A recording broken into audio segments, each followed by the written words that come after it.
Hello everybody, today in front of me I have Samsung Galaxy M53 and let me show how you can share the Wi-Fi network password on this device. First of all, swipe down from the status bar in order for the control and notification center to appear. Here look for the Wi-Fi shortcut that looks just like this, tap and hold on it so you'll be forwarded to the Wi-Fi settings menu. At the Wi-Fi settings page, tap on choose the network that you would like to share the password of. I'll go with this HardReset.Info _ 5G. Tap on this gear icon in front of a desired network, and at the bottom left corner of your screen, tap on this QR code icon. And once this QR code appears, all that it's left to do is to take the smartphone that you would like to share the network password with. In my case, it's going to be this Nokia Android device. Open up any QR code scanner. I'll use the camera inbuilt Google Lens. Here we'll need to frame this QR code. Once it's been recognized, tap on it.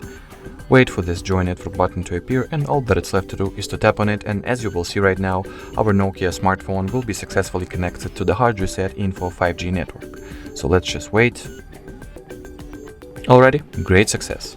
So that was it for this video. Thank you so much for watching. If you found this tutorial helpful, don't forget to leave a thumbs up and subscribe to our channel. Bye bye!